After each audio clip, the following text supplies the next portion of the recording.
I don't know. It might be because of perception. But I think it's okay we sit on the same row as long as you and Paul down there. I know. Maybe I'll make him go there and I can.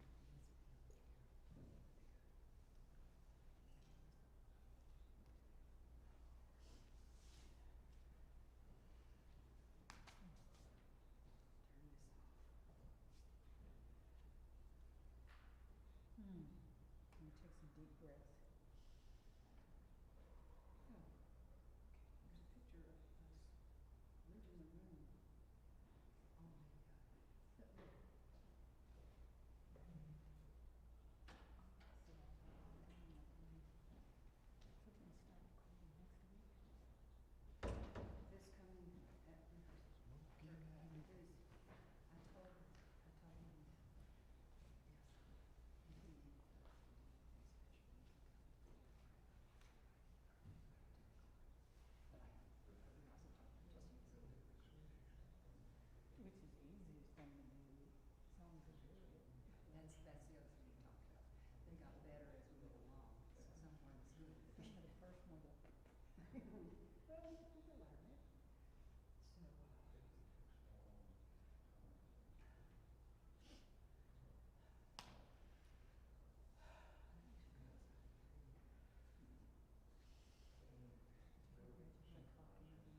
Good morning and welcome to Tennessee Valley Unitarian Universalist Church. We have an announcement before our service begins today. Our service this morning includes frank language regarding abortion. We feel this is an extremely important topic for faith communities to bring into the open as we honor and take action to support the human right of body autonomy, which includes access to safe, legal abortion. But we recognize that these depictions may be triggering for some or not developmentally appropriate for some young children who view our service. During the sermon portion of our service, these experiences will be discussed directly. Thank you.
Our opening words today are from Sharon Wiley, a call to worship and action. It is said that ministers are here to comfort the afflicted and afflict the comfortable. I say we are all afflicted and we are all comfortable. May our time together this morning be a comfort and a confrontation. May we here find peace in times of tumult. May we here invite tumult into lives of peace. May we here find calm in times of restlessness. May we here allow restlessness to evolve into action. Let this be the place you consider what you've never considered. Let this be the place you imagine for yourself, something new and unthinkable. May this hour bring dreams of new ways of being in this world. Come, let us worship together.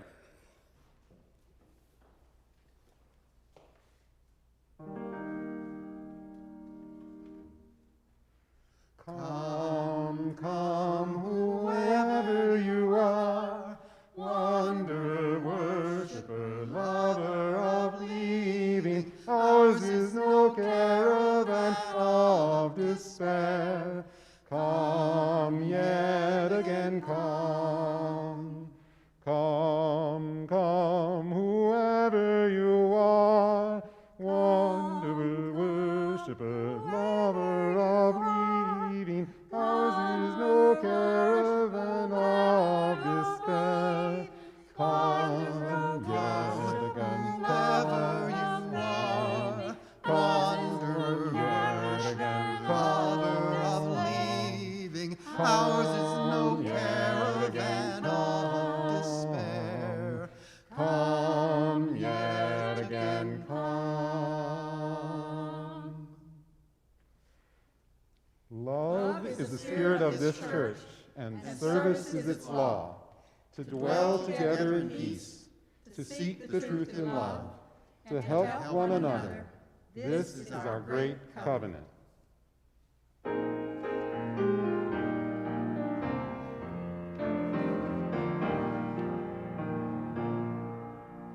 Gather the Spirit, harvest the power. Our separate fires will kindle one flame. Witness the mystery of this hour. The trials in this light appear all the same. Gather in peace, gather in thanks, gather in sympathy now and then, gather in hope, compassion and strength, gather to celebrate once again. Gather the spirit of heart and mind, seeds for the soul we are laid in store, nurtured in love and conscience refined, body and spirit united once more. Gather in peace, gather in thanks, gather in sympathy now and then, gather in hope, compassion and strength, gather to celebrate once again. Gather the Spirit growing in all, drawn by the moon and fed by the sun, winter to spring and summer to fall, the chorus of life resounding as one. Gather in peace, gather in thanks, gather in sympathy now and then, gather in hope, compassion and strength, gather to celebrate once again.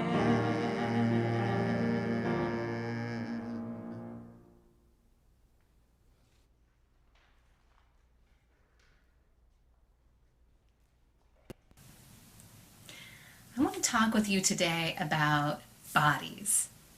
My friend CBBL sometimes says, bodies are awesome. Everyone should get one. Oh, wait. Because we already do, right? Every single one of us is in our bodies all of the time. We all have a body, and every one of us has a body that can do amazing things. And when I say every one of us, I mean every single person who is living on this earth right now. Every single person who has ever lived. There are so many ways that our bodies are different and unique, and everything we have ever experienced and everything we have ever learned came through our experience of being inside of our bodies. Our bodies are good. And our bodies are our own, right? They belong just to us, not to anyone else. And one of the absolute most important things, I think, is to respect each person's choices about their own bodies and how they want them to be treated and touched and appreciated and made use of. And here's how Emelinda McLean, a friend of mine, helps us think about body choices, about body autonomy is a way of saying that, in words adapted from her book, Everybody, Every Body. She reminds us that as a human being in your very own body, you have the right to say what happens to it. So here's one example. I wonder, do you like to be tickled? Sometimes, maybe. Some of us do, some of us really don't. And it's okay if you don't. It's okay if you do. It's okay to be in the mood for it sometimes and not other times, right? And lots of people have fun playing tickle games. Some of us might have with our families. It can feel good to laugh really hard and so loud that you have to catch your breath, right? But even if you're somebody who likes tickle games sometimes, if you want the person tickling you to stop, you get to say stop. Because everybody deserves to be listened to when they say stop. Because it's only okay for someone to touch your body when you say it's okay, right? And this special kind of permission is called consent.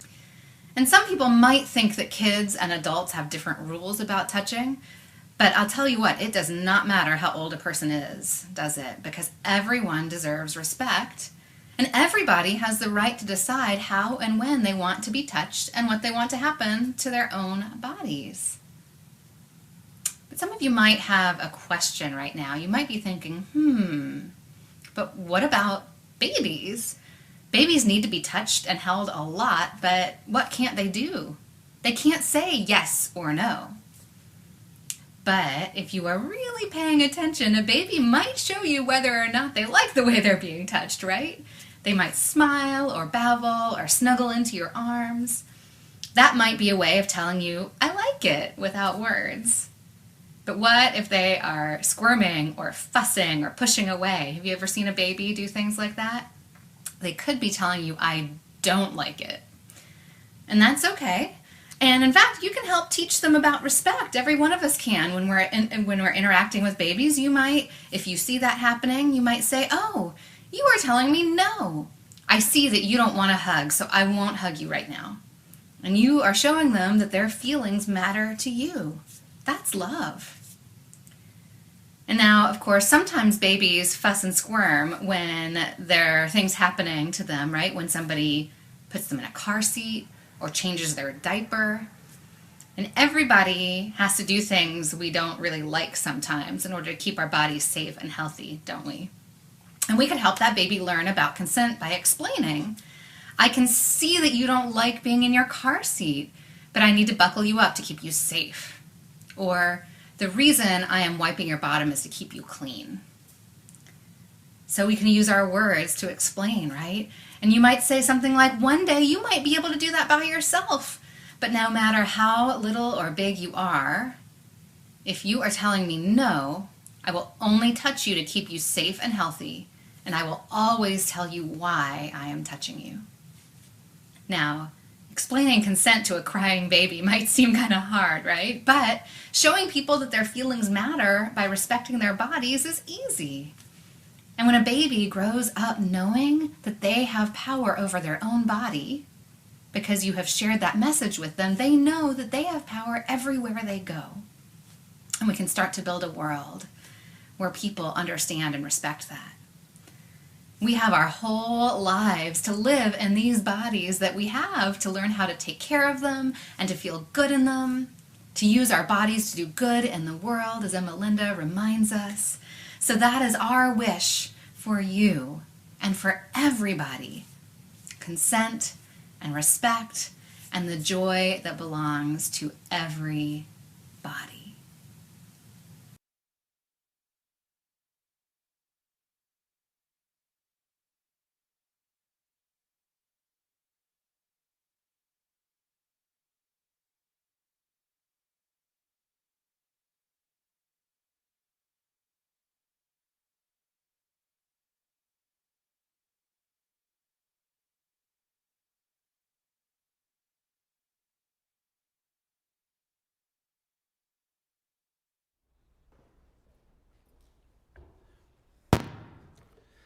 Good morning again. My name is Mark Mohundro, and I'm a member of this church, and I'm also a volunteer with Planned Parenthood of Tennessee and North Mississippi. I'm going to give you just a brief history of Unitarian Universalism and reproductive rights and reproductive justice, just to set a little context for this service. In commemoration of the anniversary of Roe v. Wade and the ongoing fight for reproductive health, rights, and justice, Unitarian Universalist congregations across this country this January are participating in a Sunday of solidarity, support, and reflection. This year, 2022, marks the 59th anniversary of Unitarian Universalist Association's first statement on reproductive choice. 59 years ago, we were faithful pioneers, the first religion to publicly proclaim the right of people to an abortion, a right to their dignity and bodily autonomy. In the latest Pew Research poll on denominations and faith groups' views on abortion care, Unitarian Universalists had the highest percentage of support for abortion care. We've had several significant statements that we've adopted from our General Assembly, starting in 1963, where we supported the reform of abortion statutes, going up to 2015, when we adopted a statement of conscience supporting reproductive justice. This is a short passage from it. As Unitarian Universalists, we embrace the reproductive justice framework, which espouses the human right to have children, to not have children, to parent the children one has in healthy environments, and to safeguard bodily autonomy, and to express one's sexuality freely.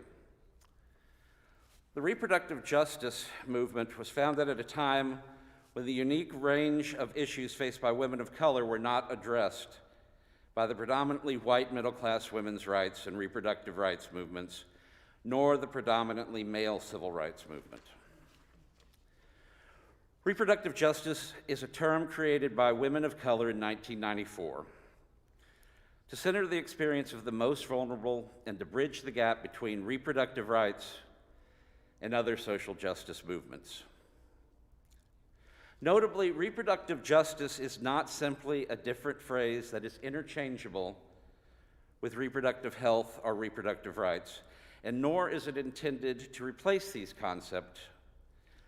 Instead, reproductive justice is a framework created by women of color that combines the fields of reproductive rights, social justice, and human rights. The reproductive justice movement envisions the liberation of people of all genders, sexual orientations, abilities, gender identities, ages, classes, and cultural and racial identities.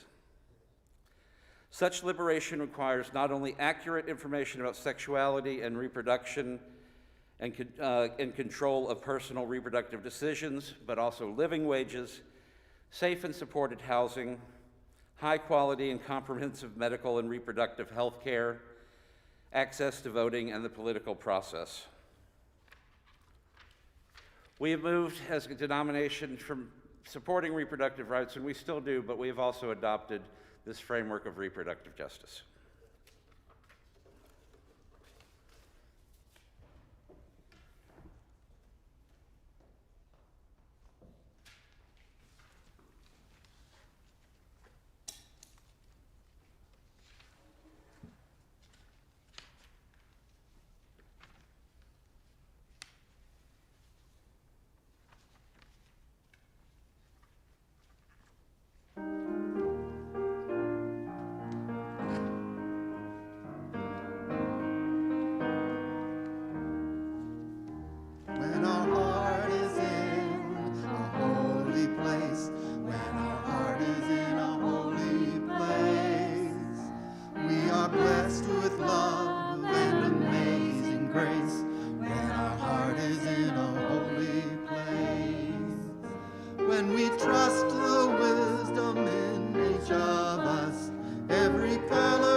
are blessed with love and amazing grace when our heart is in a holy place.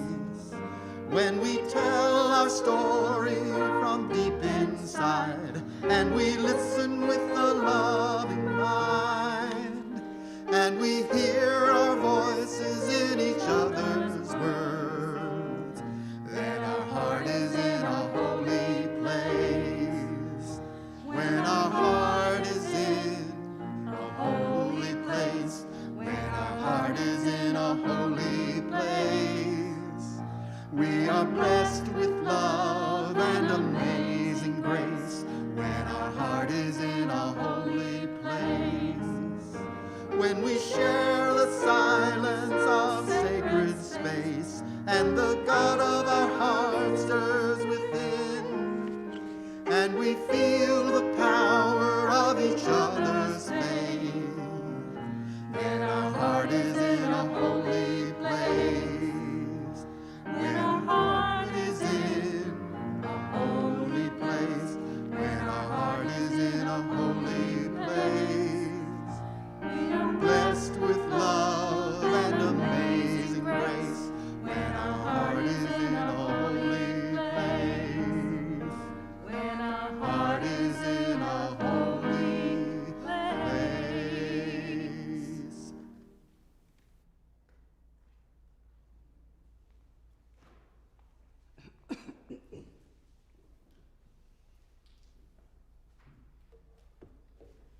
Joy. Joy. And I know you out there are saying it also. So, joy again. We have one concern today. It is Terry Combs has entered a hospice in her home. She is best known for her work in the community garden and has helped to nourish many people during the time of need in our pandemic, in addition to her work as a professor of School of Social Work at UT.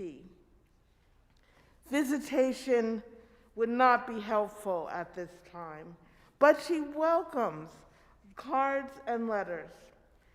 The address will also be in a newsletter, but just in case that you have a pen ready, it's 3842 Wilani Road. Definitely send her a card and letter so that she knows we are thinking of her.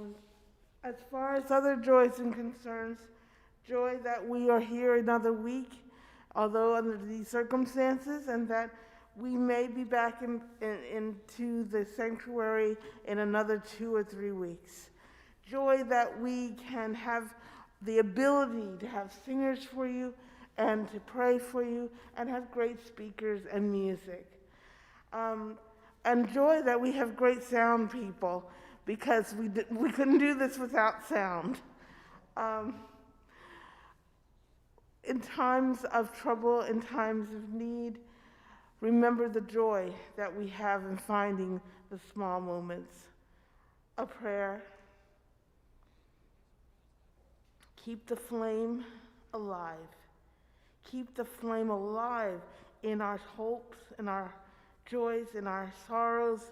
Keep the flame alive when we fear the loss of rights, both civil rights, abortion rights, voting rights. The right to be kind seems to be slipping away from us. Keep the flame alive of love. Amen.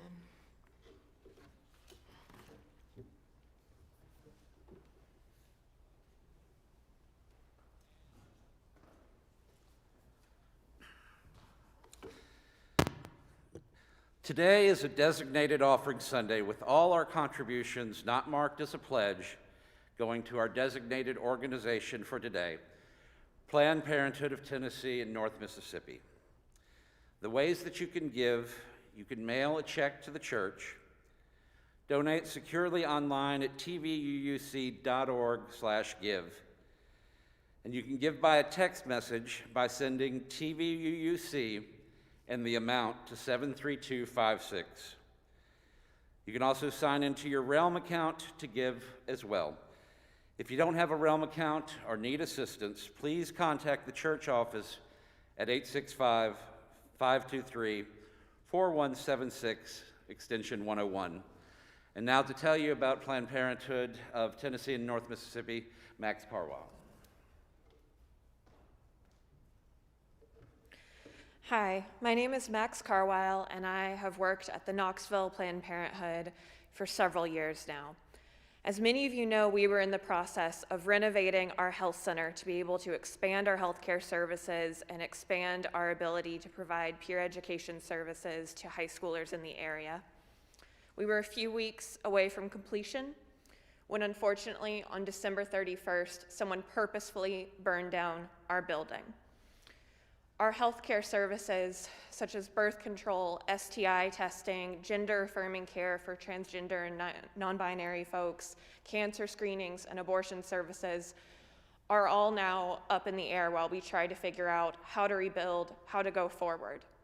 We are committed to staying in Knoxville no matter what. We know that our patients need us, and we need your help to go forward.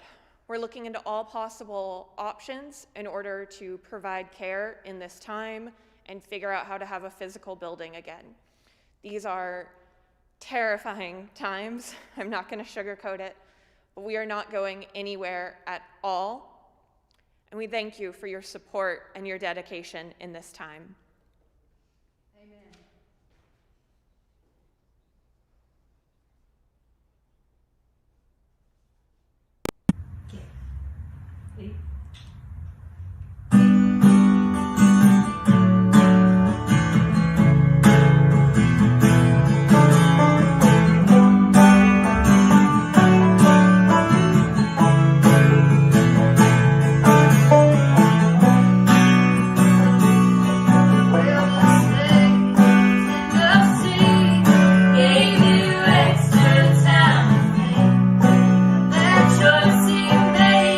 Second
dreams belongs to you.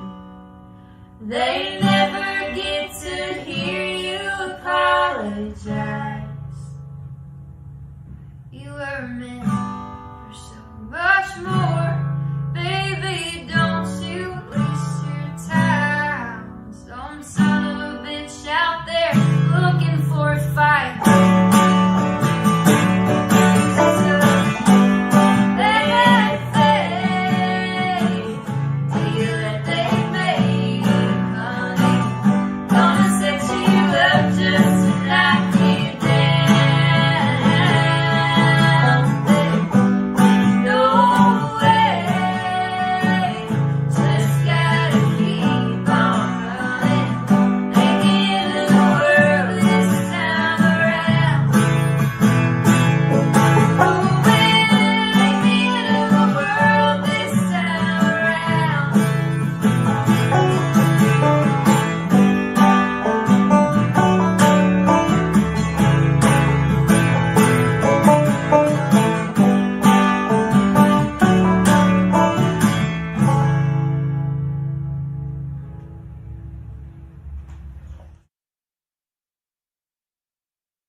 Today's sermon will feature three voices. The first is a video of Carolyn Buell, a member of the Portland Unitarian Universalist congregation, telling their story about abortion before Roe v. Wade. And then Max Carwile will be telling her story, and Jametta will be doing reflections. Angelina Carpenter was originally scheduled to be part of this service, and unfortunately she wasn't able to be here, but she did help put this together, and we're very thankful for her participation.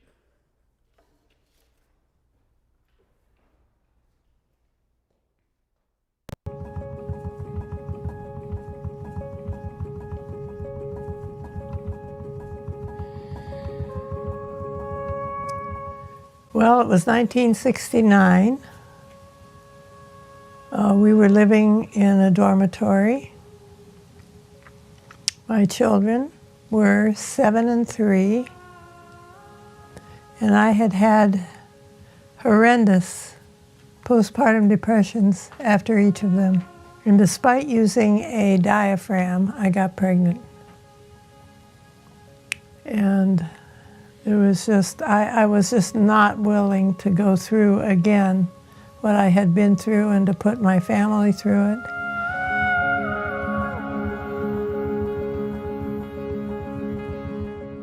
When I told him I just could not continue the pregnancy, he said, well, you could go to Planned Parenthood. But he said that with his back turned to me. And turns out it was not a clinic at all. It was only an educational facility. They asked me all the same questions about why I wanted an abortion and all kinds of intrusive questions. And they finally decided that they could and would refer me to the Clergy Consultation Service on Abortion, which I'd never heard of. So I went to see a minister at the Old South Church. I don't know what denomination it was. And he referred me eventually to a doctor in Montreal.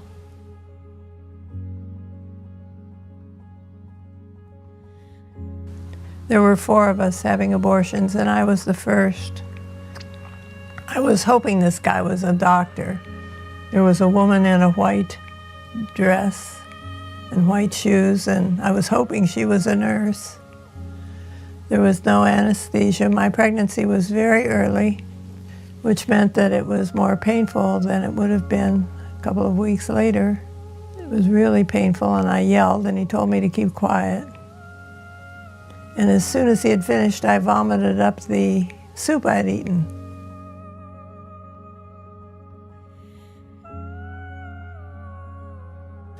I did hear one of the women talk about having had an abortion before, and the doctor she named was my doctor who had delivered both my children. Imagine. Several months later, I again had a diaphragm failure and was pregnant again. But this time I thought, let's go the legal route. After all, I'm a school teacher. I'm a law-abiding citizen. So I called Dr. Sewell. He was agreeable, but the routine in Massachusetts at that time was you had to have a psychiatrist's approval that you would take your life if you continued your pregnancy. So I went for that appointment, which was very humiliating.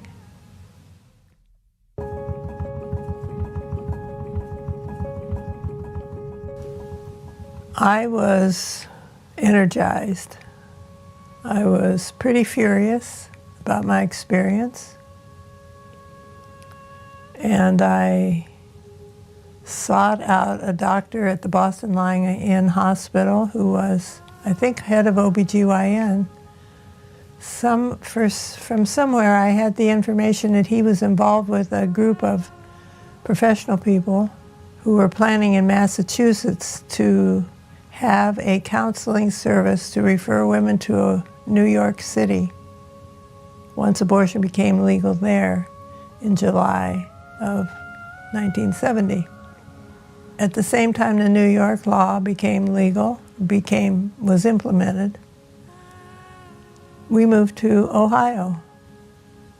And there I very quickly got involved in an abortion rights legalization group. There were 4 organizational members of this coalition. Planned Parenthood, of course, where we met, and that was the entity that had secured the funding.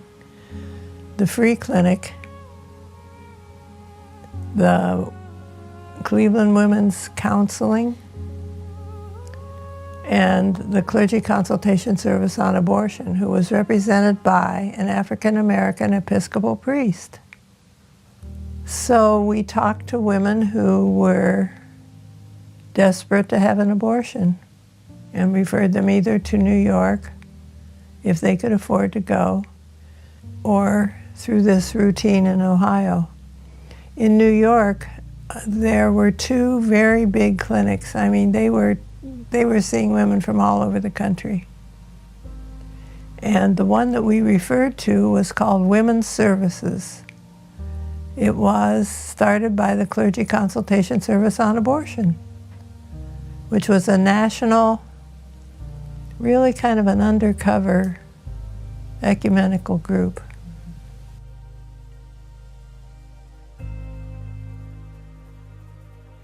We continued until the law changed until the Supreme Court ruling in Roe versus Wade. There was a heck of a party that night at our house. I remember it. You were scared because it was a packed house. Everybody just came. It was packed and you couldn't find your mommy. We were just in disbelief. We could not believe that abortion had just become legal. Like tomorrow it's going to be legal. And it was true that very quickly abortion clinics did spring up, and very quickly we discovered that they were not offering private counseling to every patient, which we thought was very important. And they weren't giving reduced fees to anybody. And a lot of women were seeking abortions because they couldn't afford to have a child. So we decided we had to jump into the fray and have an abortion clinic.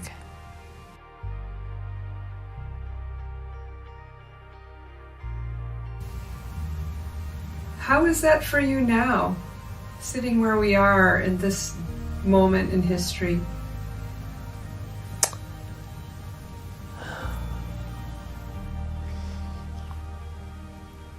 How it is for me is really sad.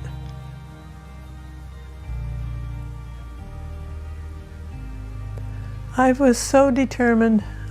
I was so determined that my daughter should never have to go through anything like I went through. And to think that we are on the cusp of being exactly there once again is just horrifying.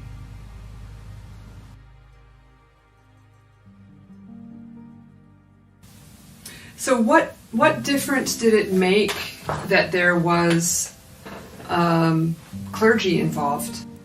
I think everyone would agree with my belief that the clergy were like the good housekeeping stamp of approval.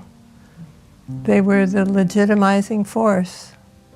It means a lot to me that Reverend Bill is staunchly pro-choice, and I was just delighted to know that he was a board member of RCRC, the Religious Coalition for Reproductive Choice. I could not belong to a church that was not pro-choice. I would hope that there are people within the church who would form a group of pro-choice people prepared to do whatever was needed.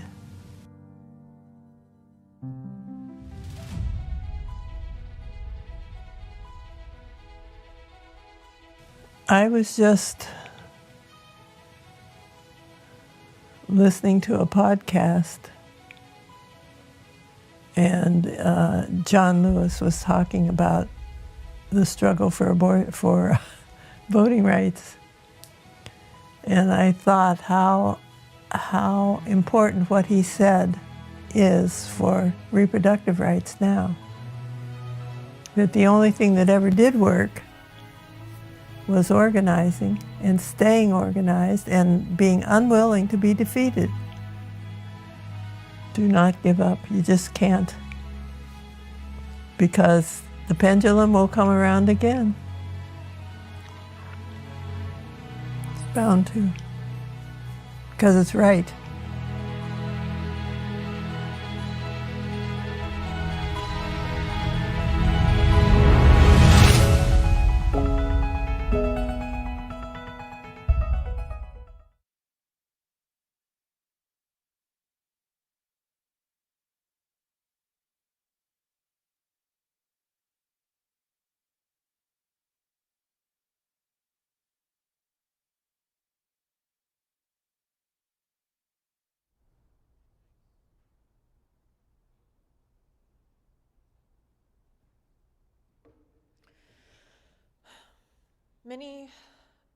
Many of you know that with our health center burning down, that this is about more than just a building. This is about the people who worked in that building, the people who got care in that building. And for me, it's something I'm heavily aware of every day since the arson, because that is the building where in a lot of ways I was born, or the person I am today was born. When I was in high school, I had sex for the first time, and I thought I was doing everything I could to be careful, both emotionally and physically. I was certain I loved this person and respected and trusted them, and we were safe as I knew how to be. We used a condom, and still things went wrong. And luckily, I knew someone who was a part of the peer education program, and they took me to Planned Parenthood, and I was taken care of in a way I didn't know was possible in a healthcare setting. I was poor and I was terrified, and they took care of me, and they told me that I'm okay and that I'm human and that we all make mistakes and end up in situations we never thought we would be in. And when 9 weeks later I found out that regardless, I was pregnant, they took care of me again. And I thought about how much it meant for my family, for me to go to college and have a future, and how I hadn't actually really ever cared about any of that. But by choosing to have an abortion, I chose my life, I chose my future, I chose to have control over my body. For the first time in my entire life, I made a decision about who I wanted to be and what I wanted my life to look like. And for me and many others, abortion is freedom, the freedom to have a future, to have control. And I've learned this time and time again. I have been blessed to hear so many people's abortion stories over the years. 1 in 4 cisgender women in the United States will have an abortion. This is not a small group of us. This is not something extremely taboo. Every single person will love someone who has had an abortion. So when I say that abortion is becoming illegal in Tennessee this year, I need you all to understand how serious and terrifying this is for everyone you love. We are no longer at a point where we can prevent this. Roe v. Wade will be overturned, at least in part this year, and 30 days later, abortion will be illegal in Tennessee. And I want you all to think, what do you want to be in this moment? What do you want to look back on and think, this is what I did? Will you talk to your legislators and try to prevent this from getting any worse? I can think of several ways they can make it worse. The bill filing deadline is next week. We are terrified of what is coming, what criminalizations are possible. Will you help your friends know that you're a safe person to turn to? Will you help them figure out how to get care in other states where abortion will stay legal? Will you learn about ordering abortion pills on the internet? What risks will you take to keep your community safe? The second Roe v. Wade is overturned, it will be on all of us to fight for something better and stronger to be in its place, because we are not giving up, not now and not ever. Because the thing is, for a lot of people, their life is going to be exactly the same when abortion is overturned. They will never be in that situation of getting pregnant, and maybe some of those who are, they will still be fine because they are wealthy, they are white, they have opportunities. Flying on a plane to another state and taking off work is no big deal for them.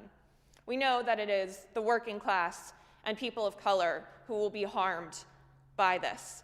I've heard countless stories of people who were affected pre-Roe and how terrifying that was and how unsafe.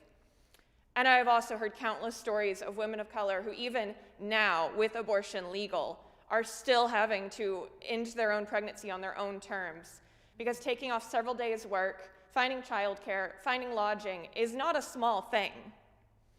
Pregnancy affects your entire body for the rest of your life, and we cannot treat this like it is minor.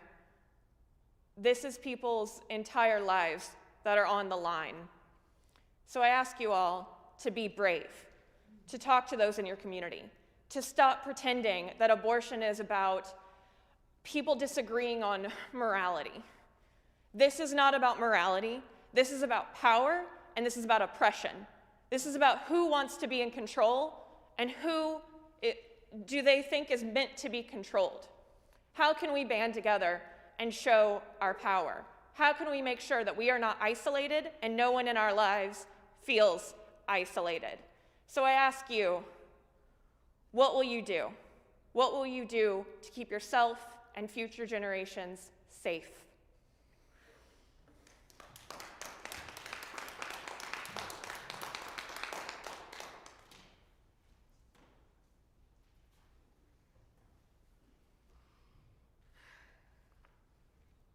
I didn't want to follow you. To follow you is really the message today has been about abortion. But I want to bring another issue. I want to bring reproductive justice. I didn't know how to start this, and in the Quaker fashion, when you're sitting in silence and you feel moved to speak, you start to quake. And I've been quaking over there, and also watching the flame. So I bring this question to you as someone feels free to ask the congregation, people, give me advice, because I don't want to be a grandmother. How do I tell my daughter I don't want to be a grandmother? I tease her and tell her, you can't have a child because I won't be here to take care of it. I'll be in Africa somewhere visiting the different countries. And she laughs at me and says, wait till you have your first grandchild.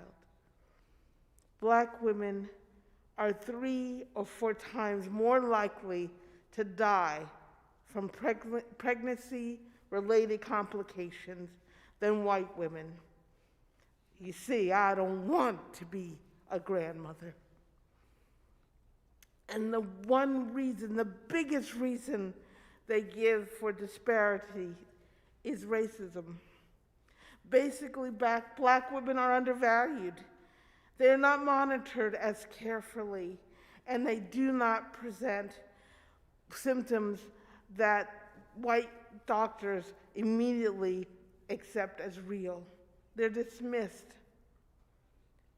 Statistics suggest that every 100,000 live births, 37 black women die while pregnant or within 6 weeks of pregnancy, compared to the 12% and 15% of white and Hispanic women.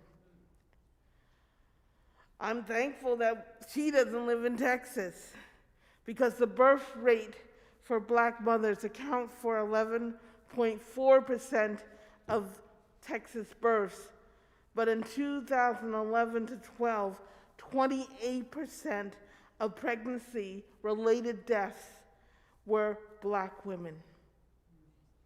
And you know, the statistics have not changed in the last 10 years.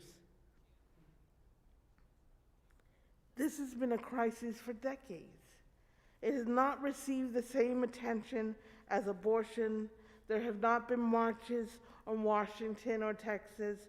There have been no outcry about the reproductive rights or justice for black and people of color women. So I don't want to be a grandmother.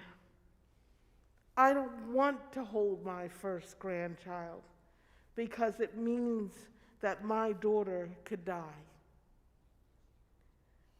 If someone as famous, as healthy, as well-known as Serena Williams was near death, she experienced a pulmonary embolism after giving birth to her child after a cesarean birth last year, but medical employees initially dismissed her concerns.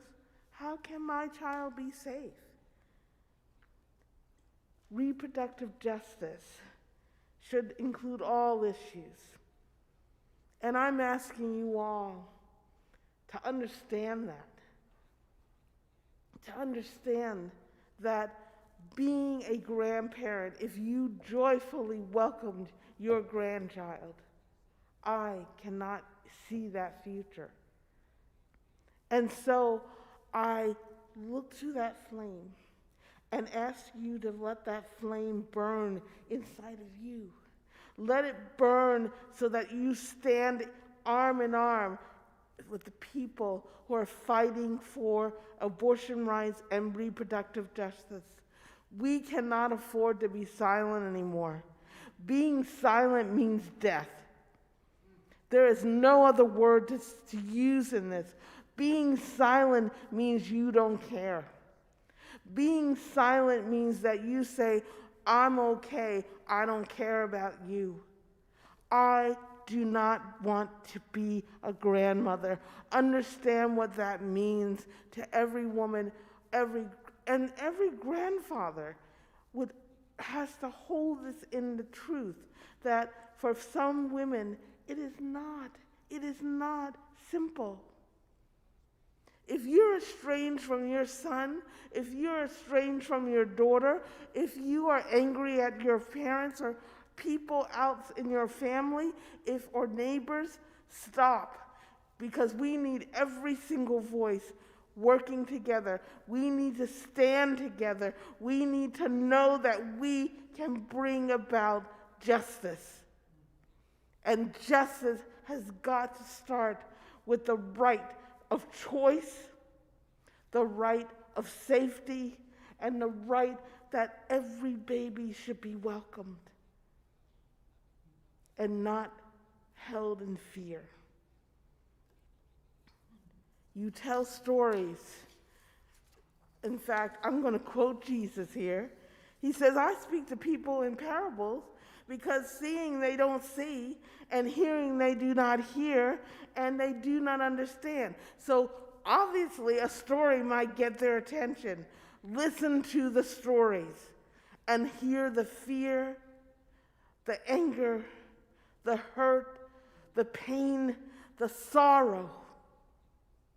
Hear them and know that you must, not maybe, not can, not could, you must stand with the people who will protect our daughters. Abortion, birth, reproductive rights, justice for all.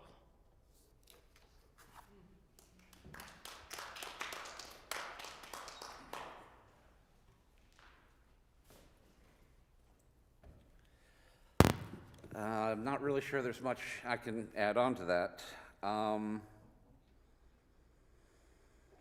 So that's where we're at. Roe will be either gutted or overturned, and abortion will be illegal here in Tennessee. And those people of color and those living in poverty will be some of the ones most hurt by it. I'm just going to reiterate some of the questions and ask you to lean into the truths and the stories that Max and Reverend Alston said. And think about these questions. What does it mean to live into our values as Unitarian Universalists, adopting a statement on reproductive justice and supporting it? What does that mean for our congregation? What does that mean for ourselves? What does it mean for this congregation when abortion is illegal in Tennessee? What does it mean for yourself? What does it mean for your friends and family? What does it mean for the stranger you don't even know? And you have to ask yourself, what will we do? I'm going to finish this with a reading. It's a mashup that I found when I was getting ready for this service. It's a combination of quote from an activist in the 40s and the Talmud. Do not be daunted by the enormity of the world's grief. Live in the present. Do justly now. Love mercy now. Walk humbly now. Do the things that need to be done.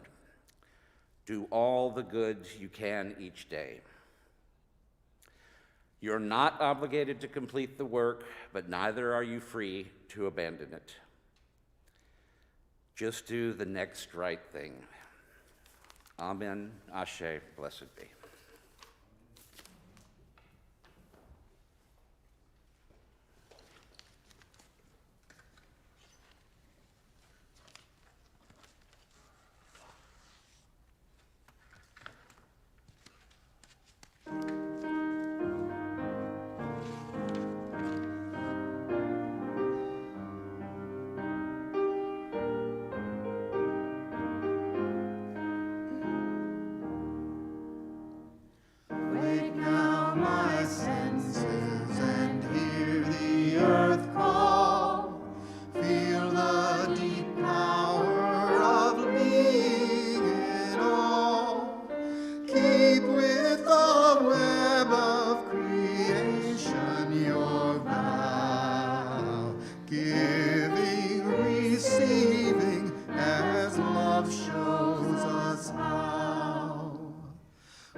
not for granted a privileged place.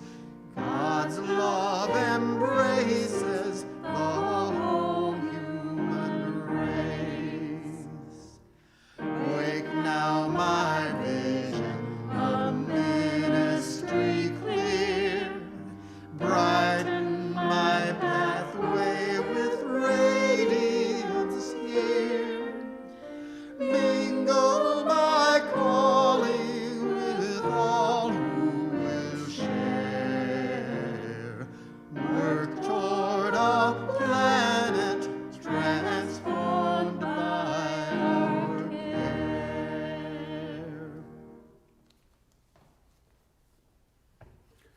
Prophetic Church, the world awaits your liberating ministry. Go forward in the power of love.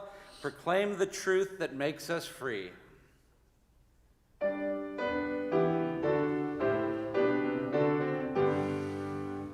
Let people living in all lands declare that fear and hate are done. Rise above differences and stand in love and understanding one. As your last act of worship this Sunday, reach out to someone you haven't talked to in a while. Check on them. And if you want to continue this discussion and have questions about reproductive justice, please join us at our virtual coffee hour at a breakout room where we'll be there to continue the discussion. Thank you.